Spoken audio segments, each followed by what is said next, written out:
Está no ar o Memória BC, um programa de entrevistas com pessoas da comunidade para resgatar histórias de Balneário Camboriú. Memória BC está no ar, relembrando e conversando com pessoas que fizeram e que fazem a história de Balneário Camboriú. E você sabe que esse é um arquivo, né, que vai ficar para as futuras gerações também pesquisar. Além de ir no ar na Rádio Câmara BC, na TV Câmara BC, nas nossas redes sociais, ele fica num arquivo que será posteriormente encaminhado até para o arquivo municipal para quando as pessoas do futuro quiserem pesquisar e saber detalhes, fatos. São quase 200 entrevistados até hoje. Nós estamos gravando esse programa no dia 12 de agosto de 2021. E olha, eu tenho um prazer de conversar com essa pessoa. Desde que a gente chegou em Balneário Camboriú, a gente começou a conhecê-la e saber do seu trabalho muito forte, muito importante, seja na questão do direito, seja na questão social. Rete-Jane Popeli, advogada. Doutora Rete, tudo bem com a senhora? Graças a Deus, Elias, tudo bem, graças a Deus. Pois é, olha, para quem no futuro estiver acompanhando a gente, a doutora Rete está de máscara, porque nós estamos vivendo uma pandemia, né, doutora Rete? Pandemia da Covid-19, eu passei pela pandemia, já fui vacinado as 2 vezes, a senhora... Idem, também. Então vamos desvendar um pouquinho a história da doutora Rete. A Rete-Jane Popeli veio de onde para Balneário Camboriú? Elias, nasci em Blumenau, eu e meus irmãos. Meus pais tinham recém-vindo da Bélgica, em 1945. Pararam no porto do Rio de Janeiro, ficaram lá um pouco tempo, depois foram para São Paulo, trabalharam lá na antiga Troll de brinquedos, produtora de brinquedos, Troll, né? Tem, sim. E depois disseram que tinha uma região aqui no sul muito parecida com a Europa. Entraram num ônibus, levaram uma semana para chegar em Blumenau. Não tinha asfalto naquele tempo, Não tinha, né? Era tudo estrada de terra, e encontraram Blumenau. E lá se estabeleceram e tiveram 5 filhos. Um deles faleceu uma semana antes de nascer, o meu irmão antes de mim, né?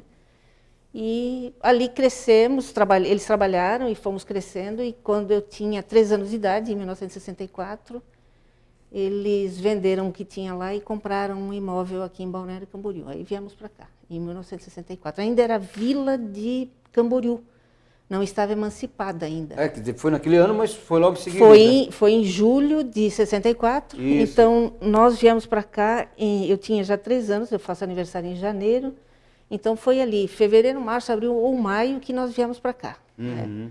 E logo em seguida ocorreu a emancipação para município, né?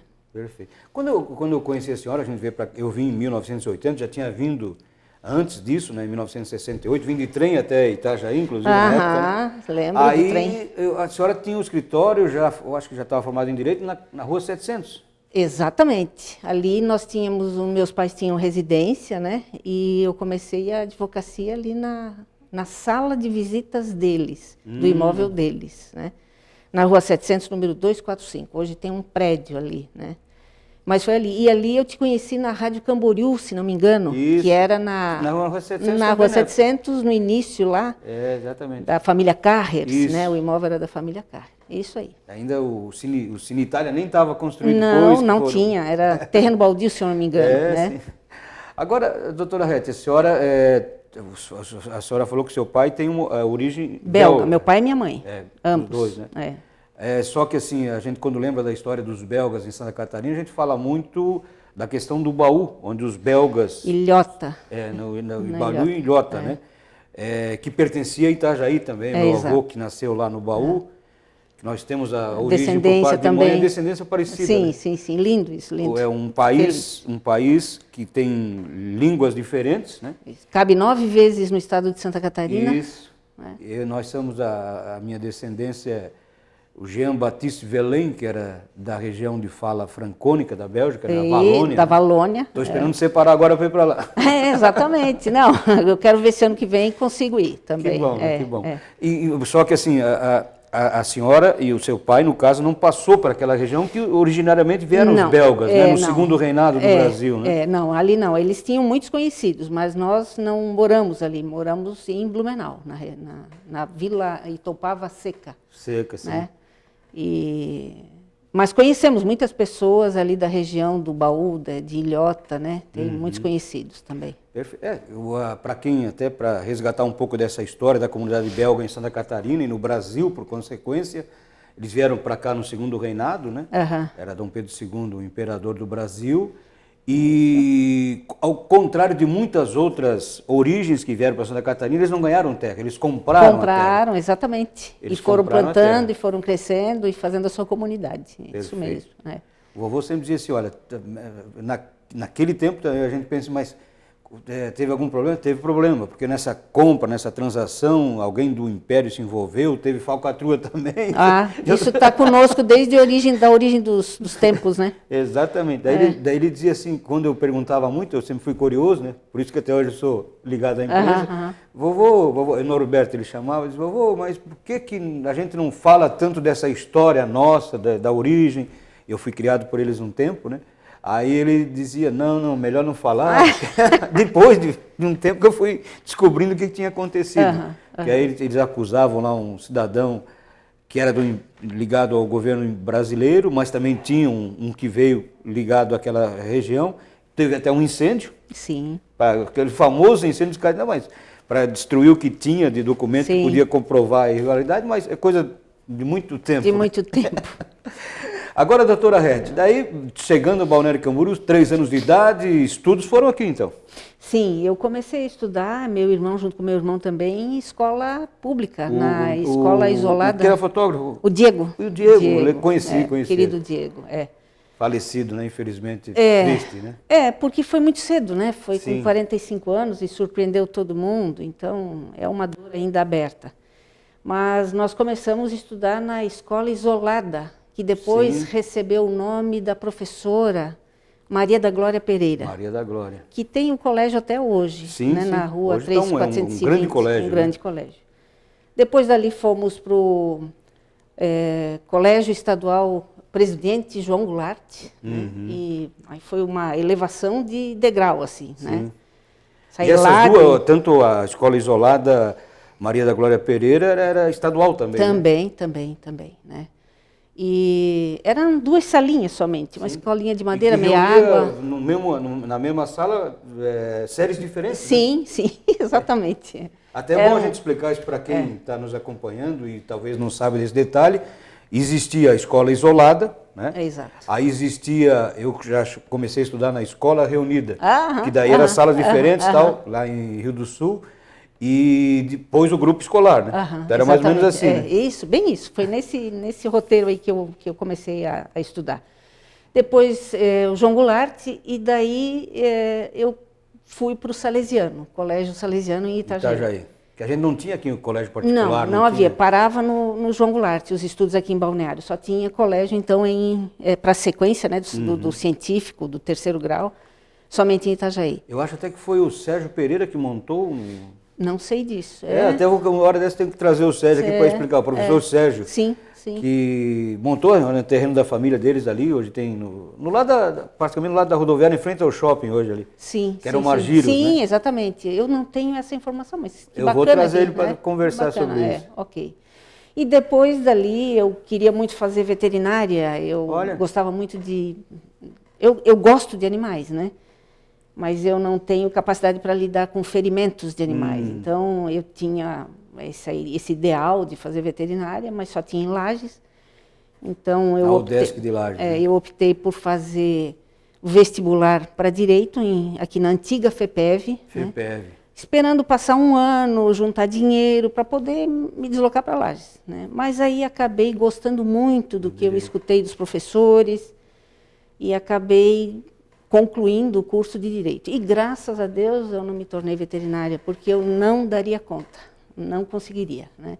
O sofrimento de um animal me desestrutura totalmente, então não seria capaz. Então foi pelo caminho que eu acho que deveria ter ido. Né? Perfeito. A senhora lembra quem era o reitor da Era reitor ou diretor na época? Acho? Era reitor, era o fundador da Univale, como é que é o da FEPEV? O doutor... Delfim? Não, o doutor... Júlio? Aquele médico de Itajaí. O Edson... Edson Dávila. Edson Dávila. Edson Dávila ou Edson Vilela? Edson Vilela?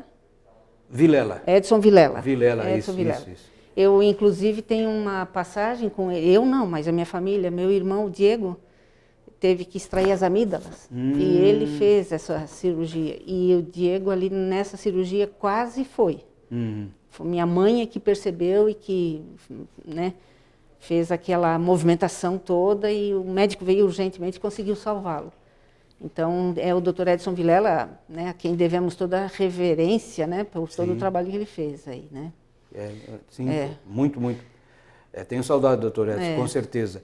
Agora, a gente falou muito aqui do Diego, vamos explicar para a comunidade. Ele morreu de forma prematura, foi acidente, né? Não, foi coração. Coração? Deu um infarto? Foi um infarto. Ele, no dia 7 de setembro, a Lana, que é a esposa dele, professora pública municipal, estava acompanhando a atividade dos desfiles de 7 de setembro, né?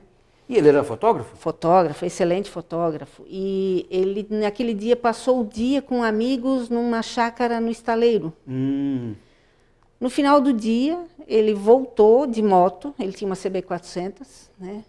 E ele voltou de moto e ali, quase na entrada da BR-101, na saída da Barra, ali ele se sentiu mal e caiu. Né? E depois chegou vivo até o hospital. Recebeu os primeiros atendimentos, mas não suportou. Teve infarto fulminante, em consequência do tabagismo, obesidade, ele estava um pouco acima do peso. Né? Falta de atividade física, digamos, né? Enfim, mas para nós foi muito difícil, até porque 22 dias antes nós tínhamos perdido o irmão mais velho, o Wolfried, que faleceu de câncer. Então, para minha mãe foi uma passagem muito difícil, né? Para nós todos, mas para ela em especial. Meu irmão mais velho faleceu no dia... Aliás, perdão, 22 dias depois. O Diego foi 7 de setembro e o meu irmão mais velho dia 2 de outubro. Né? Nossa. Então, foi um momento... 2007 foi muito difícil, né? Mas, enfim, é assim, é isso que temos, né? Agora vamos começar a falar um pouco da vida profissional, então, né? Vamos lá, você que manda. A senhora se formou quando? 1984. 84. Já se montou o escritório ali na sala? Na sala do meu pai, da minha mãe. Era de madeira aquela casa? Era né? uma casa de madeira. E eu achava maravilhosa, porque ela era grande, ambientes espaçosos, enfim, né? E ali comecei a advogar, contei com a participação da doutora Vitória Schaufert, que foi por muito tempo Relações Públicas da Univale, ela trabalhou comigo. O Alcides Maciel Soares também, acredito que você conheça. Sim. Também trabalhou um tempo ali comigo. E depois, né, fomos mudando e mudei de local e parceiros, enfim, até que surgiu o Rubens Apellini e a Janete Nola Canei. O Rubens ficou comigo ficou com o nosso escritório até 2011 e a Janete está ainda junto conosco. Então, são 37 anos, né, de trabalho. Eu já estou começando a me preparar para mudar totalmente o ritmo, né? A gente cansa. Quem estudou e disse que o ser humano precisa se aposentar com 30 anos de atividade está certíssimo. Né? Os novos têm que vir, têm que ocupar os lugares, né? E a gente deve ficar procurando, né, auxiliar sem causar problema, sem incomodar. Aí eu acho que tá bom. E é essa a história, são 37 anos de atividade diária, muitas das vezes sábado, domingo, feriado, eu não tinha limite, né, para trabalhar. E me sinto agradecida e realizada, Elias, né? Mas hoje o escritório da senhora está no final, a gente chamava antigamente do final da terceira avenida. Final da terceira, hoje mas não, é bem ali na rótula da Rua 3.100, naquele imóvel ali na rótula, né? Embaixo é a loja Solares e no segundo andar está o nosso escritório. Aliás, ali o Rogério Reinert, que casou com aquela proprietária. Com a dona Norma. Dona Norma Exídia, exatamente. Ele veio de Gaspar para trabalhar na Rádio Camboriú comigo. Isso. Aí nós tínhamos uma bicicletinha que era da rádio lá, não era monareta, uma coisa assim. Aí ele pegava todo final de dia para ir lá namorar com a Norma. Dona Norma, falecida Dona Norma. E ela vendeu para um cidadão belga, o Valer, casado com uma chinesa, Dona Clementine. Valer já faleceu na Bélgica, inclusive, e a Dona Clementine mora aqui em Balneário ainda com a sua filha. O outro filho está na Bélgica. e nós compramos o imóvel deles. Olha. Então, essa conjugação. Perfeito. Aí nessa sua atuação enquanto profissional de direito, a senhora galgou, inclusive ascendeu aí a presidência da subseção da Ordem dos Advogados do Brasil em Balneário Camboriú. Em Balneário Camboriú. Eu participei já desde o princípio, eu me formei em 84, comecei a trabalhar em início de 85 e já ali já comecei a me envolver com a OAB, né, participando dos trabalhos, atividades. Eu posso dizer que eu tenho pelo menos 33, 34 anos de atividade voluntária na OAB e mais ou menos esse tempo de atividade social voluntária também, na comunidade, né? E conseguimos participar da eleição do Dr. Afonso Burger Filho, Poletti, o querido Poletti. Sim. Depois participamos da eleição da saudosa doutora Valquície Garrosa Mascarenhas Passos. Sim, que era irmã do doutor Atahualpa, né, que era juiz de direito. Saudoso, um dos melhores juízes que nós conhecemos. Aquele tempo o fórum, para quem não sabe, ficava na Rua 11, né? Na Rua 11, no centro da cidade, exatamente. Né? E depois passou aqui para a Rua 916, né? E depois foi a minha eleição, fiquei 2 mandatos, fui reeleita, aí elegemos o doutor Osmar Nunes Júnior, que hoje é desembargador, depois elegemos o doutor Armando Lins Júnior, e aí eu consegui me reeleger novamente. Então foram três mandatos, 9 anos, 3 mandatos. Nesses ínteres também eu ocupei o cargo de vice-presidente da Caixa de Assistência dos Advogados de Santa Catarina, e conselheira estadual da OAB e conselheira federal também da OAB. Né? E muito aprendizado, né, Elias? Muito aprendizado. No direito, eu acho que as pessoas, quem tem essa formação em direito, não para nunca, né? Não. Sempre tem uma lei nova, uma lei diferente. Tem que estar atento permanentemente, porque a alteração legislativa é muito grande. Eu até considero que os principais atores de todo esse cenário é o Poder Legislativo, né? São eles que criam as regras para a nossa convivência comunitária. Né? E nesse processo, né, a advocacia exige que o profissional esteja atento a essas alterações permanentemente, né? Porque as leis são alteradas no município, no estado e na União, no país, né? Então é preciso muita atenção. Agora, o que a gente tem visto também, doutora Rete, é assim que hoje o número de mulheres exercendo o direito é bem maior do que quando eu cheguei aqui, por exemplo, né? Total. A advocacia era uma profissão de homens, né? Sim. E com a evolução dos tempos, as mulheres foram conquistando o seu espaço. Hoje, Santa Catarina, eu agora não lembro com certeza, mas eu não posso te afirmar se é no Conselho Federal ou só no Colégio Catarinense, que já chegamos a 50% de advogadas, né? E é marcante isso. Eu, inclusive, tive a iniciativa, tomei a liberdade de encaminhar um projeto para o nosso Conselho Estadual para alterar o nome da OAB, que é, secularmente, Ordem dos Advogados do Brasil. Diante dessa mudança de cenário, com 50% de mulheres ocupando, mais de 50% já, a minha proposta foi no sentido de chamar de Ordem da Advocacia do Brasil. Opa! E o nosso Conselho Estadual aprovou por unanimidade, com debate. Não foi uma aprovação unânime com combinação. Houve resistência e houve debate. E após os debates, todos os conselheiros aprovaram a proposição. Já está no Conselho Federal. Agora, lá tem o elemento político, né? O elemento... tem um tempero aí, né? Não sei se vai ser posto em votação essa proposta ou se vão encontrar um outro meio, um outro caminho. Mas, enfim, né, fiz essa... Seria, eu acho que o nome mais justo, né? Sim, eu acho que sim. Tem conselho, não tem? Eu acho que sim. Conselho dos médicos, de medicina, de enfermagem. Eu e acho a advocacia é mais amplo, né? Contemplaria todos nós, não é, Elias? Sim. Contemplaria todos nós, eu acho que é. Perfeito. Mas além desse envolvimento com a questão da OAB, claro que é uma área que a senhora exerce, né? Mas a senhora também teve uma participação muito forte, eu me lembro, na questão social, com as crianças em Balneário Camboriú. Vamos lembrar um pouquinho disso? Vamos, com certeza. Eu Eu em 1900 ali na década de 80, 85, 90 por aí, eu pude estudar um pouco da doutrina kardecista, né? E eu acho que por influência daquela doutrina... Allan Kardec, né? Para quem não sabe, Allan que Kardec, é o iniciador dessa... Da doutrina espírita, né? Isso. E hoje eu não exerço nenhuma atividade religiosa, não tenho eu me declaro sem religião, né? Mas eu respeito profundamente todas, né?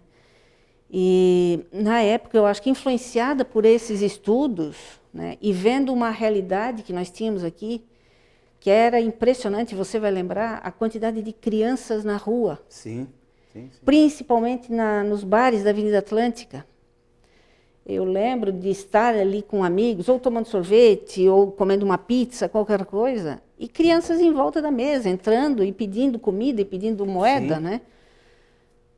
E conquanto eu não me ofenda com a presença, mas está errado, não dá, né? Criança nessa condição não dá. E dava né? pena, eu recordo muito bem, desculpe até eu intrometer aqui um pouquinho, doutora Rita, mas sim, quando você estava, às vezes, almoçando na Avenida Atlântica, chegava uma criança que tu sentia que estava com fome. Daí, tia, tu me ia dá fazer um pouco de comida. Então, você dava, você atendia, todo mundo atendia, nunca vi ninguém enxotar uma criança, né?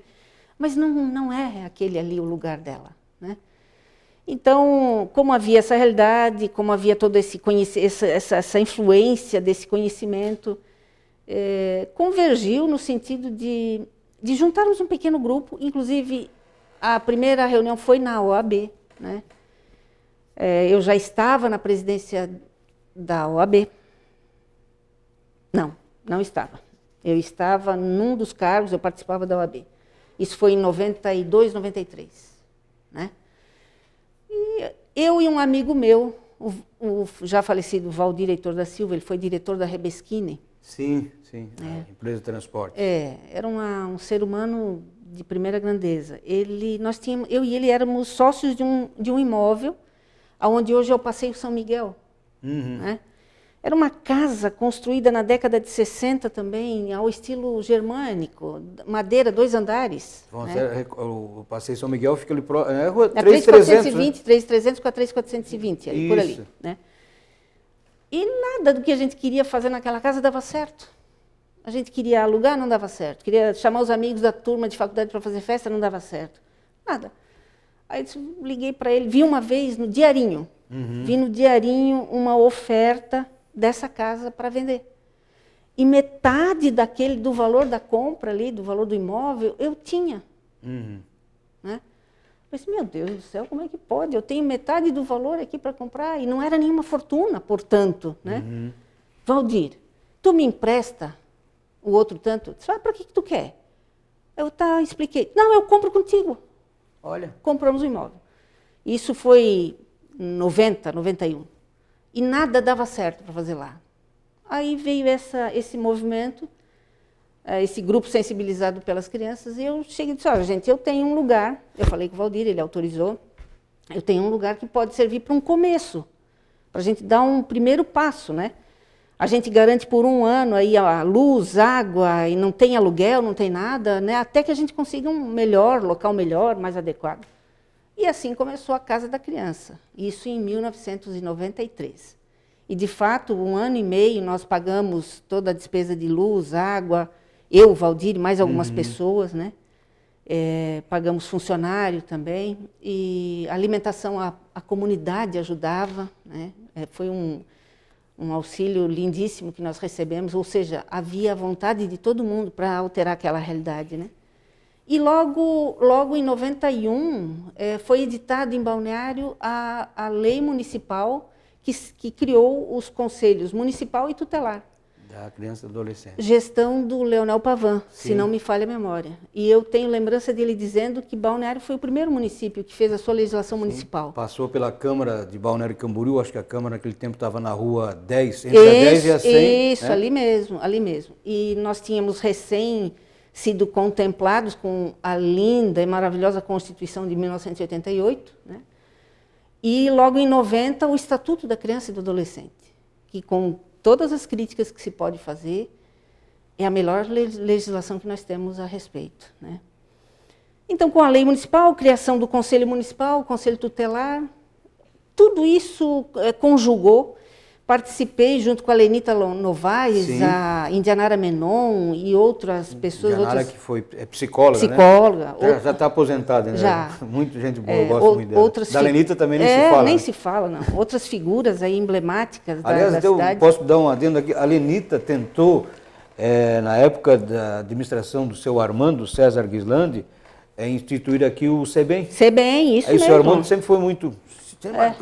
Aí o pessoal às vezes imagina como é que nós tínhamos crianças na rua em Balneário Camboriú, porque quando começou a vir o fluxo de externo para cá, migratório, quer dizer, se estava lá no interior, num sítio, uma fazenda, trabalhava o pai e a mãe naquela fazenda e as crianças juntas. Para cá a mãe trabalhava o pai na construção civil, normalmente, a mãe tinha que pegar um emprego para sustentar a questão do aluguel, e aí as crianças ficavam onde? Na rua, porque mais ou menos não a tese tinha, que eu tenho é essa. Mas é bem isso, bem isso. A gente observava, Elias, e uma das perguntas que todo mundo fazia, por que tanta criança ali nos bairros mais periféricos, né? Uhum. Por que tanta criança aqui, a casa deles é ali? Aí começamos a observar. Não tem conforto naquela casa. É um barraquinho, num pedacinho de terreno, no meio de qualquer coisa ali.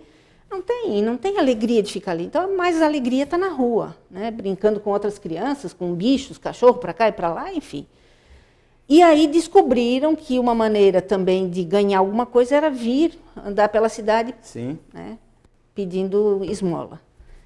Eu sei que nós, com a criação da Casa da Criança, conseguimos ajudar muito a comunidade, ao próprio Poder Judiciário, que não tinha para onde encaminhar as crianças. Estávamos também num processo grande de mudança do Estatuto do Menor, da Lei do Menor, né? O Código de Menores, infeliz Código de Menores, para o Estatuto da Criança. Então, foi uma mudança de 1000%. A criança aqui no Código de Menores era uma coisa. Era uma coisa. A maioria das pessoas nem entendiam o que era uma criança. Aqui passou a ser um sujeito de direitos. E não importa se ela tenha 12 anos ou seja um feto, ela já tem direitos, né? Isso para quem trabalha na área é até emocionante, né? Porque é um salto civilizatório muito grande que nós demos naquele momento ali, né?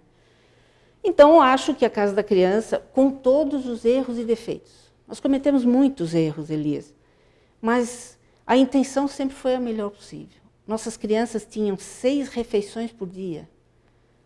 Tinham atividades culturais, escola, atendimento médico, psicológico, até controle da alimentação. Qual é essa profissão? Nutricionista. Até nutricionista nós tínhamos, né? E elas tinham uma gama grande de atividades com a comunidade. Então, não eram crianças que a gente colocava ali e trancava. Não, elas interagiam, iam a cinema, parque, shows. Toda a cidade de Balneário Camboriú tem a minha gratidão, porque nós sempre recebemos vouchers, né, para a entrada, levar as crianças, parques temáticos, enfim, para tudo. E foi para mim um dos momentos mais ricos da minha vida, né? Aí depois nós tivemos um conflito sério, e eu acho que provocado por mim, né? Eu me atribuo essa responsabilidade. Uma criança me ensinou uma coisa que nenhum livro e nenhuma faculdade tinha me ensinado, né? Nós estávamos no jardim da Casa da Criança, e eles brincando lá, naquele jardim, e o portão encostado, né? De repente, um pequenininho, eu posso até dizer o primeiro nome dele, talvez não seja conveniente, mas enfim. Um pequenininho, ainda de fralda, saiu correndo em direção ao portão, gritando, mãe. Ele corria e gritava, mãe, mãe, mãe, mãe. Aí chamou a nossa atenção de todo mundo. Lá na grade estava a mãe dele, segurando assim, olhando, e ele viu. E ele foi em direção a ela. Olha. Ela abriu o portão, ele se jogou no colo dela, ele beijava aquela mãe. E nós fomos até lá, né? Acompanhamos o movimento. Ali, quando olhei aquela mãe, magérrima, do crack, desdentada, maltratada, o cabelo horrível, maltrapilha, eu me dei conta de que eu é que não gostava daquele tipo de mãe. Eu e todas as pessoas, Poder Judiciário, Ministério Público, todos nós. Assistência social, psicologia, todos. Nós não gostamos desse tipo de mãe. Nós idealizamos a mãe que nós seríamos, né? Dentro daquele padrão ideal. Mas aquela criança queria aquela mãe e não interessava para ela. Não faz mal que ela está desdentada. Não faz mal, eu quero essa mãe. Ali eu me dei conta de que nós tínhamos que movimentar todos os nossos esforços para fazer alguma coisa por aquela mãe. Sim. Para garantir que aquela criança ficasse com ela. A partir daí, nós começamos a nos posicionar firmemente na Casa da Criança, e eu, imprensa, rádio, televisão, sempre me manifestando e questionando nos processos também. E o Poder Judiciário não tem estrutura suficiente, gente suficiente, psicólogos, assistentes sociais suficientes para trabalhar nesse sentido, porque dá muito trabalho. Essa mãe tem por nós todos a mesma rejeição, porque ela é excluída permanentemente. Sim. Então, ela tem por nós também muito medo, né? Então, era necessário, assim, 1, 2, 3, 4, 5, 6 vezes, digamos. Vamos tentar. Ia chegar num ponto que, tudo bem, jogamos a toalha, não tem como. Então, ali, essa criança estaria apta a ser encaminhada para a adoção. Sim. Mas era necessário fazer. Tem que a última. Aliás, o Estatuto da Criança diz textualmente isso. A adoção é uma situação excepcional, após esgotadas todas as tentativas para a manutenção da família biológica. Mas o Poder Judiciário, o Poder Executivo, não tem estrutura suficiente para dar conta. E é mais fácil, é mais bonito, é mais cheiroso, é mais simpático, dá mais mídia encaminhar para a adoção. Exato. Né? Então, a partir dali eu comecei a enfrentar Ministério Público, enfrentar Poder Judiciário, e eu encontrei grandes adversários, né? Tivemos grandes embates e fecharam, em função de decisão judicial, fecharam o projeto da Casa da Criança. Infelizmente, até hoje, não tem uma construção que está nessa data em andamento e já está atrasada. Desde 2011. Está atrasada há muito tempo. As crianças daqui são recolhidas hoje em Camboriú, num abrigo, né, o Bom Pastor. Infelizmente, doutora Rete, olha, show de bola. Opa! Muito obrigado mesmo por ter aceitado o convite, contar um pouco dessa história. A gente sabe que teria muito mais coisa para falar, mas o nosso tempo já está esgotado. Então, eu gostaria que a senhora, assim, em 2 minutos, deixasse para esse povo, esse programa está sendo gravado no dia 12 de agosto de 2021, mas deixasse para o povo que no futuro vai pesquisar lá sobre a doutora Rete Jane Popelier, uma mensagem, o que a senhora diria para eles, vai dizer para eles no futuro? Que se mantenha sempre a esperança e a boa vontade, né? Os problemas existem, eles fazem parte da nossa trajetória para o nosso crescimento. Que se mantenha sempre boa vontade em tudo e esperança. A humanidade, nós somos filhos de algo muito grande e nascemos para a felicidade. Nada menos do que isso.